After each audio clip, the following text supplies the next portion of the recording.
আসসালামু আলাইকুম বন্ধুরা, আশা করি আপনারা সকলেই ভালো আছেন। তো আজকে যাচ্ছি আমরা ডগরতলি। চলুন দেখা যাক ডগরতলিতে আসলে কি আছে। তো ডগরতলি আসার রাস্তা হচ্ছে আপনারা বাইপাল থেকেও আসতে পারেন এবং সাভার গণস্বাস্থ্য থেকে যে উত্তর দিকে রাস্তাটা প্রবেশ করছে এই রাস্তা দিয়েও আসতে পারেন। তো চলুন দেখা যাক।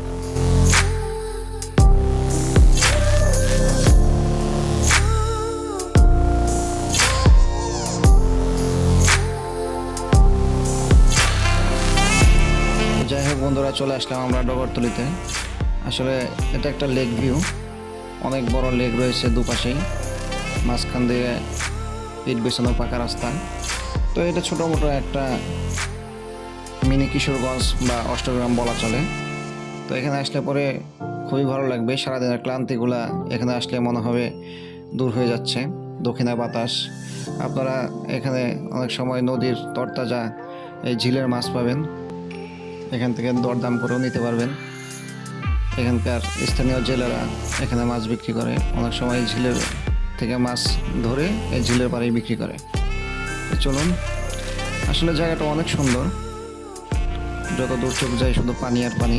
আপনারা এখানে ইচ্ছে করলে বোটিং করতে পারবেন, ফ্যামিলি নিয়ে একটু অবসর সময় কাটাতে পারেন বোটিং করে, আশা করি ভালো লাগবে।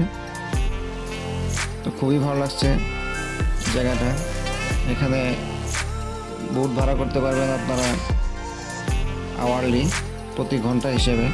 তো প্রতি ঘন্টা বোট ভাড়া নেবে হয়তো আপনাদের কাছে 150 থেকে 200 টাকা। তো দরদাম করে নিতে হবে আর কি। তো খুবই ভালো লাগলো, আসলে একটা সুন্দর বিকেল কাটানোর জন্য এটা একটা সুন্দর জায়গা হতে পারে। তো আপনার পরিবার নিয়ে বা বন্ধুবান্ধবদের ঘুরে যেতে পারেন এই মিনি কিশোরগঞ্জ বা অষ্টগ্রাম। আশা করি আপনাদেরও ভালো লাগবে।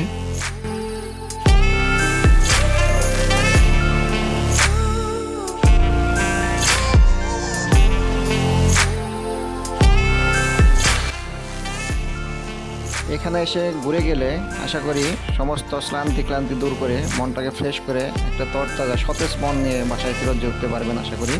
তো বন্ধুরা, লাইক, শেয়ার, সাবস্ক্রাইব করে আমাদের পাশেই থাকুন। ধন্যবাদ।